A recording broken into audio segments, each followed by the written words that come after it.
अच्छा जी, स्टार्ट है। हाँ स्टार्ट है।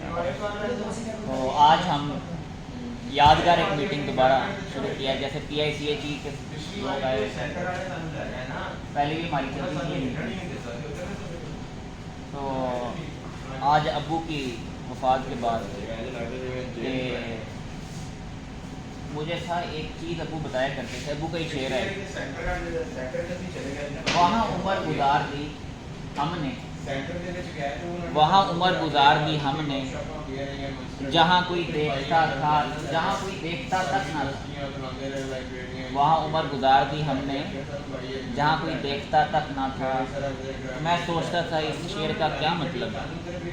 प्रोफेसर डॉक्टर मोहम्मद भट्ट साहब का इस शेर का मतलब ये था। आज भी बात हो रही थी कि तकरीबन महीना गुजर गया, लेकिन अभी तक कॉन्डोलेंस रेफरेंस अभी तक इनका नहीं बन सका। केमिकल इंजीनियरिंग खुरम साहब, उसकी मेन बात ये है कि प्रोफेसर डॉक्टर मोहम्मद आरिफ भट्ट साहब ने एक लंबा अर्सा गुजारा रिसर्च के अंदर, केमिकल इंजीनियरिंग की या रिसर्च के अंदर। इन्होंने PhD की जापान से, नागोया यूनिवर्सिटी से, और जब इन्होंने PhD की और आगे बेशुमार काम किया केमिकल इंजीनियरिंग के अंदर, वो बेशुमार काम एक बड़े मुद्दत तक किया, बड़े टाइम तक किया, और वो टाइम एक वक्त के अंदर कैद हो जाता है और बाद में सारे भूल जाते हैं और बस कुर्सियों के पीछे भागने लग जाते हैं, हवा के रुख के साथ भागने लग जाती हैं, इधर उधर हो ही जाती हैं। जब लोग इन कामों की वैल्यू, इन रिसर्चेस की वैल्यू, इन पब्लिकेशंस की वैल्यू को कम समझने लग जाते हैं और पावर पॉलिटिक्स को, सियासतों को, जिस तरह ख्वाजा हारिस जैसे लोग आए, ऐसे लोग आए, इन चीज़ों को ज़्यादा बड़ा समझ के अपनी सारी मेहनतें, किसी बंदे की सारी मेहनतों को ज़ाया करना चाहते हैं, तब ये हाल होते हैं कि जी अब हम देखते हैं हाल केमिकल इंजीनियरिंग भी तितर बितर नज़र आता है।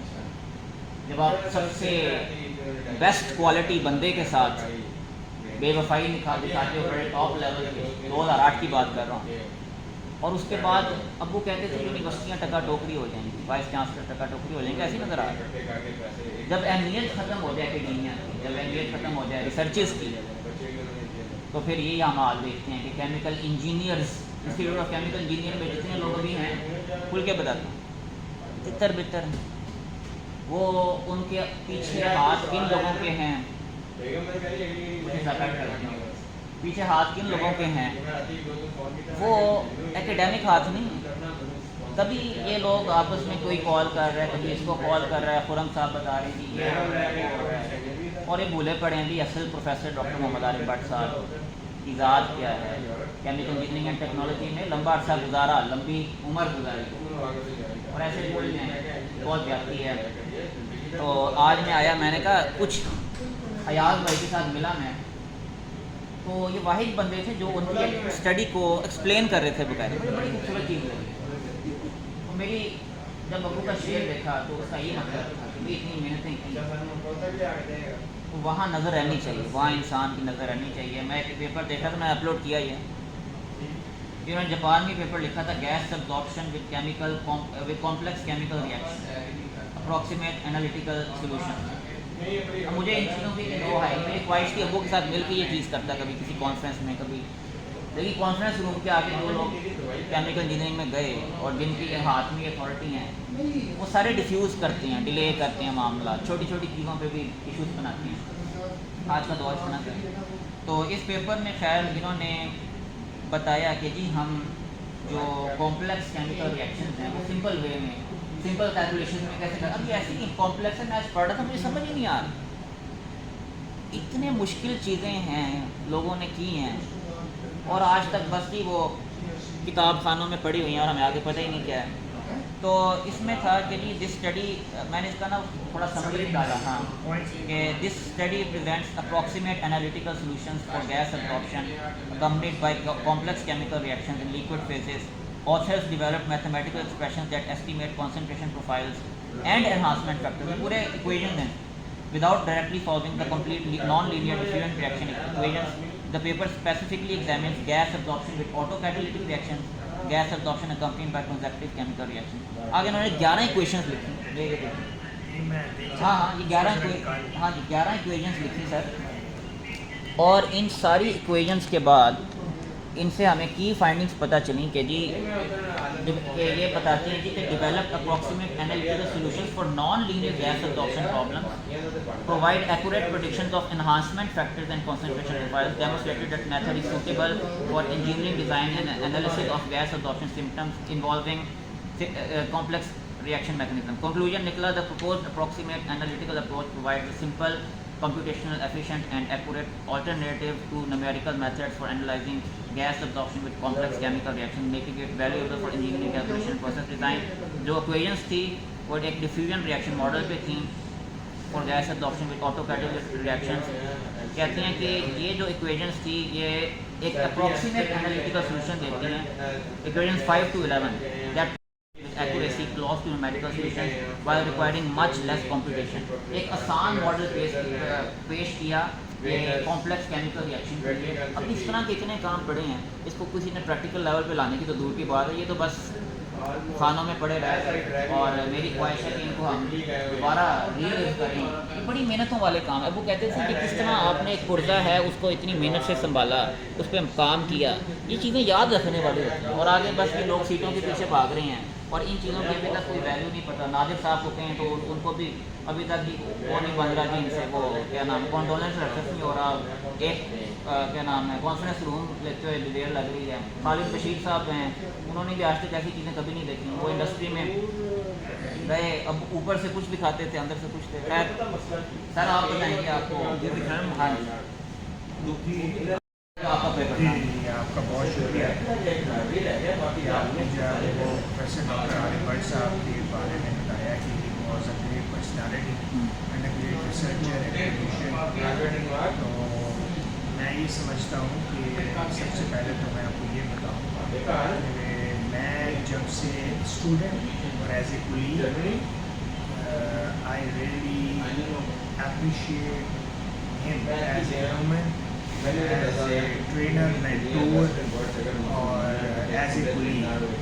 सो फादरली उनकी जो है ना एक्शंस थे। मैंने जब ज्वाइन किया तो उनसे मैंने एक गाइडेंस ली कि सर आप मुझे गाइड करें कि मैं कैसे जॉब करूँ यूनिवर्सिटी में। तो मैं इंडस्ट्री से आया हुआ था और हमें यूनिवर्सिटी में टीचिंग का और जॉब करने का एक्सपीरियंस नहीं। तो बड़े प्यारे तरीके से उन्होंने बताया कि बेटा आपने आँखें खुली रखनी। मैंने कैसा ज़ाहिर बात आँखें खुली रखी। उन्होंने कहा नहीं, मुझे आपने अपनी जो मख्फी आँखें हैं ना वो खुली रखनी। हाँ, उन्होंने कहा जो मख्फी आँखें हैं ना तुम्हारी वो खुली रखनी है, इंशाल्लाह तुम काम से करोगे। Believe in your strength. और जाहिर बात है तुम सिलेक्ट हुए थ्रू सिलेक्शन बोर्ड और आई वाज देयर और तुमने परफॉर्म किया है और तुम्हें हमने सेलेक्ट किया, हालांकि मैं तुम्हें जानता भी नहीं। मुझे इस बात की समझ नहीं आई थी कि मख्फी आँखें क्या होती। मैंने अपने वालिद साहब को फ़ोन किया तो उन्होंने मुझे कहा कि बेटा आपको ये बात किसने की? मेरे डायरेक्टर ने। कहते आप जब वो फ्री हो ना मेरे से उनसे फ़ोन पे बात मैंने मुझे उन्हें मतलब नहीं बताया। तो मैं जब व्हाट्सएप के ऑफिस में जाता था जब फ्री थे किसी दिन फ्री हुआ तो मैंने कहा मेरे वालिद ने कभी भी मेरी ज़िंदगी में किसी टीचर को फ़ोन नहीं किया। उन्होंने उनको कहा, उन्होंने कहा कि मैंने आपका शुक्रिया अदा करना है और मैं बड़ा पुरुम्मीद हूँ और मैं मुझे हौसला हुआ है कि मेरा बेटा ना अब सही हाथों में आता है। उसके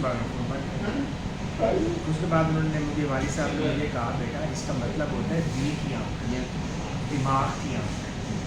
तो जो तुमने काम करना है ना दिल और दिमाग से करना, और ये नहीं देखना कि तुम्हें कोई देख रहा है तो काम करो, तुमने अपना सही टाइम देना। दूसरी बड़ी अहम चीज़ ये थी कि हर मामले में कहते थे भाई आप रिसर्च और जल्द अज जल्द जो है वो अपने काम को रिसर्च करो, PhD। तो कॉर्न फॉब यानी जो हमारे इंडिजिनस मटीरियल्स हैं उनको कहते थे, उसमें से वो कहते थे देखा कि इसमें से फर्स्ट फ्रॉड बड़ा इम्पोर्टेंट था, उसकी एक्सट्रैक्शन है। फिर हम चूँकि सारे इकट्ठे आए थे, आप शेख साहब, नादिर साहब और आप 4 लोग इकट्ठे रात को लैब में बैठे रहते थे। इवनिंग क्लासेस होती थी, रात को 8-9 बजे हम जाते थे। और सर का ना ऑब्जर्वेशन का अलग एक तरीका था। उस वक्त कैमरे नहीं होते थे, वो ना किसी को भेज के ना टेंट को भेज के बहाने से जाके पूछ किया और चाय चाहिए। तो हमें तो पता नहीं होता था कि वो सर बैठे हैं कमरे में बैठे हैं, वो अटेंडेंट आते हैं, सर आप जो है वो चाय पिए यानी भाई साहब क्या कहते हैं कि रात में काम करते हैं, सबको बुलाते थे, सबको वो फिर बाद में पता चलता था कि वो उन्होंने अपने कैमरे पर लोगों से वो ऑब्जर्व करते। हाँ, वो फिर फर्स्ट फ्लोर एक्सट्रैक्शन पे फिर हमने अपना काम शुरू किया, हम सब लोग करते और फिर उसमें हमने जो है वो रिसर्च करके किया और उससे हमें पता चला कि रिसर्च जो है वो यूनिवर्सिटी लेवल पे टीचर के लिए और है, it basically broaden the view of है।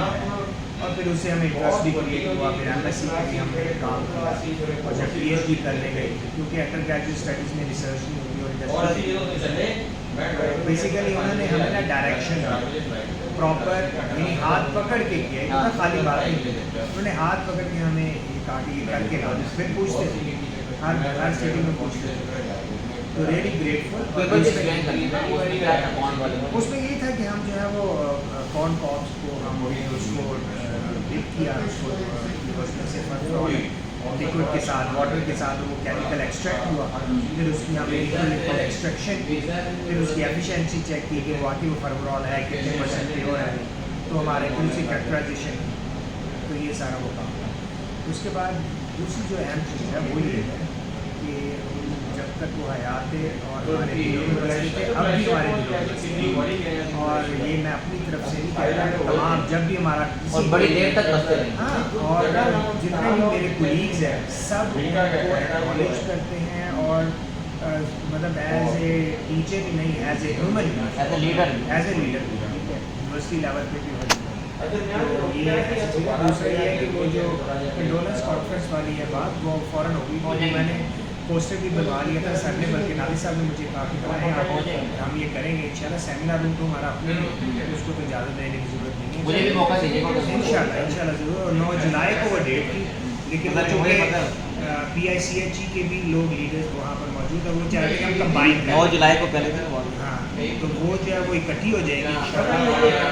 हम उनकी यादगार में बहुत सारे काम करेंगे इंशाल्लाह। और उनकी अभी जो रिसर्च वर्क है ये हमें बताते थे, लेकिन मैंने आज ये देखा कैनेडियन जर्नल में छपा हुआ है। क्योंकि अच्छा एक और चीज़ भी थी, जब मैं आया था ना तो सर CRE पढ़ाता था और सर अक्सर एडमिनिस्ट्रेटिव वर्क में इधर बिजी होते थे, तो मुझे बस फ़ोन करते थे, बेटा मेरी क्लास है, और मुझे पता होता था कि सर के ये लेक्चर्स हैं, मैंने रेडी कर। तो कई दफ़ा मेरे से रेडी हो पाते थे क्योंकि जिस लेवल का वो पढ़ाता था मैं तो नहीं पढ़ा सकता था। तो एक दफ़ा मैंने जसारत की, मैंने कहा सर आप मुझे ज़रा कुछ टाइम पहले बता दिया। मुझे सुबह कहते थे भाई 11 बजे क्लास है ताकि मुझे टाइम होगा, लेकिन अल्हम्दुलिल्लाह मैंने अपने से पूरी कोशिश की।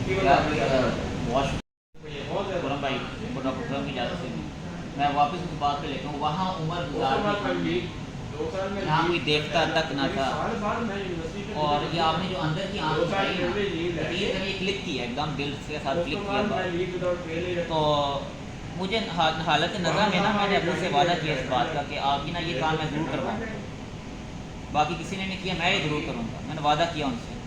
और आगे तो इवन हमारी फैमिली में वो मोटा जला बड़े बेटे थे, वो भी थोड़ा पावर पॉलिटिक्स में, डॉक्टर ज़रार, डॉक्टर हमारा, वो बड़े बेटों को भी मुझे हालत नज़र दूर उस टाइम पता चला कि ये लोग भी उस तरह नहीं समझ पाए इन चीज़ों। ये चीज़ें बड़ी मेहनत वाली चीज़ें, ये दिल की आँख है ना,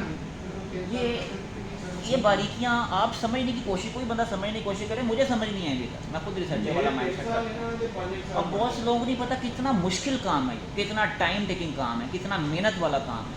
और एंड पे आप सिर्फ कुछ पावर पॉलिटिक्स, कुछ रेफरेंसेस के थ्रू, इवन बड़े बेटों में देखा कि उसके थ्रू और पैसों के ऊपर ऐसी चीज़ों को दबा दो, आप ऐसे नहीं हो सकता। अब वो कहते थे एहसास और जज्बात, ये दो मेन फीलिंग, ये चाहे पावर पॉलिटिक्स हो चाहे पैसा हो, उससे सबसे बड़ी फीलिंग है। और ये दो चीज़ें, सियासतें और पैसा, ये डिक्टेट नहीं करनी चाहिए इन फीलिंग्स के ऊपर, ये उन फीलिंग्स नीचे नहीं आनी चाहिए, ये फीलिंग्स उससे ऊपर होनी चाहिए। तो वहाँ उमर गुजार भी हमने जहाँ पे देखा रखना था। प्रोफेसर डॉक्टर मोहम्मद आरिफ भट्ट साहब, बहुत बड़ा नाम है और इंशाल्लाह पूरी ज़िंदगी याद रहेगा। उनके रिसर्च के काम को हम जिंदा रखेंगे। खुरम साहब आप भी कोई एंड पे? ये हमने जो भी जिक्र कर रहे थे, हाँ, पिछली आई है रिकॉर्ड? हाँ चलिए ये डॉक्टर याद साहब ने काफ़ी मेरे दिल की बातें कर दी है। जो पहली बात हम करके कुलीग हैं, सेम हमारा इंस्टीट्यूट है, सेम हमारा ग्रेजुएशन का। तो चंद बात जो उसी में मैं ऐड करना चाहूँगा तो एज ए रिसर्चर मैंने ये आज पहली दफ़ा ही देखा उनका पेपर, जो कि आज से 50 साल पहले Canadian journal of chemical engineering में छपा।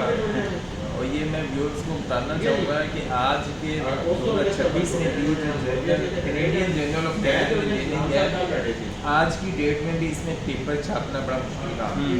बिल्कुल बिल्कुल। चेंज आया कि 50 साल वाइली के साथ ये और as a researcher doctor Yasir आपने देखा होगा मैंने 2009 में काम किया है MBA में, ये मेरा PhD वर्क है और साथ में 1977 में किया हुआ लोग। ये मेरी absorption of carbon dioxide in piperazine फैक्टेड MBA में मोनोडाइएथर उन्होंने इथाइल में किया हुआ है। EDA MBA मैंने MBA में। अच्छा ये सारे करते जाएंगे, अब तो सिलसिला चलाए रखेंगे। हाँ जी क्लोजिंग करें। डॉक्टर याद साहब मुझे नोट्स करेंगे इसमें। डॉक्टर साहब मैं देख रहा हूँ कि आजकल के दौर में ये जो टाइपिंग है ना, वर्ड में अगर करनी हो तो हम नहीं करते। मुझे नहीं पता ये कैसे उन्होंने की होगी 1970 में। यानी अभी भी आज के दिन में अगर हम कहेंगे इसको वर्ड में हम टाइप कर लें, ये इज़ नॉट अ सिंपल। और अभी मैं बात कर रहा हूँ ये ज़ाहिरी अल्फाज की। अभी ये जो इसके पीछे काम है, जो रिसर्च है, वो एक रिसर्चर ही समझ सकता है। बात है सीखी है उसकी ये मिसाल है कि जैसे माँ की जिस बात है ना औलाद के, वो एक दूसरी माँ ही समझ सकती है, वो कोई समझ नहीं सकता। लेकिन ये बड़ा अनफॉर्चुनेट है। डॉक्टर मास ने बिल्कुल राइटली पॉइंट आउट किया और मैं अक्सर इनकी बातों से कभी पार्शली कभी फुली एग्री करता हूँ, कभी पार्शली नहीं करता हूँ। तभी हम बड़े सालों से जानते हैं। तो ये आपने जो बात की है ना, ये सोसाइटी की हकीकत है कि एक आदमी डॉक्टर साहब 5 साल लगाता रहे, 5 अच्छे आर्टिकल निकाले, रिसर्च में कुबा हो, हमारी सोसाइटी में उसको वो मुकाम हासिल नहीं है जो बंदा दूसरा पावर पॉलिटिक्स कर रहा है और दूसरे रास्ते कर रहा है। बहुत खूबसूरत। और ये इसमें हमें कोई भाव नहीं होना चाहिए। मैं कहने में भी मैंने ये हमारा बन चुके अलमिया ना इस तरह का, और ये अलमिया बनने की वजह से अब हमारा जो कंट्री है यूनिवर्सिटी लेवल रिसर्च में पीछे जा रही है। पहली बात है जब उसको वो सपोर्ट नहीं होगी, वो चीज़ें नहीं होंगी, तो इसमें तो ये चीज़ें हैं बट एक्सेप्शन आर ऑलवेज। क्योंकि जब आप सल्लल्लाहु अलैहि वसल्लम ने भी दीन का काम शुरू किया तो एक्सेप्शंस में मिसाल हो अपने फैमिली के लोग, उनके कज़न्स, उनके चचा, और बाकी जो अगर पहले के अम्बिया कराम देखें उनकी भी औलादें, उनके घर वाले, वो भी कभी नहीं कि अल्लाह को मानते, यानी कि वो इतनी बड़ी फैक्ट्स को भी बात का भी करीबी लोग नहीं मानते। तो ये बड़ी अज़ल से हिस्ट्री है इन चीज़ों की ना। तो डॉक्टर मास से वो मैं अक्सर एग्री करवाता हूँ, तो ये एक्सेप्शंस और ये मामला बड़े पुराने चल रहे हैं, ये नए नहीं है ये मामला, ये रोज़े अज़ल से ही चल रहे हैं। और जब अल्लाह को पैदा किया ना, उनके हबील और कबील और उनकी औलाद आके चली, उसी वक्त अल्लाह ताला ने 2 ग्रोह बनाए। एक वो ग्रोह है जिसकी दिल की आंखें बंद हैं ही बंद, उसको खोल नहीं सकते, वो अल्लाह ताला ने कहा हो कि ये जानवरों से भी अख्तर है। और एक ग्रोह बनाया जिनकी दिल की आंखें खुली हैं। ये 2 ग्रोह काम कर रहे हैं, रोज़े अज़ल से भी हैं, आज भी हैं, क़यामत तक करेंगे। और दोनों में ज़मीन आसमान का फ़र्क है, क्योंकि एक को अल्लाह ताला ने कहा कि ये ज़िंदा है और एक को कहा कि ये ज़िंदा है। इसमें मैं ये समझता हूँ कि इसमें मज़ीद भी यहाँ क्लोज करने सिलसिला बरकरार रखेंगे इंशाल्लाह। सिलसिला आगे बढ़ चल ठीक है।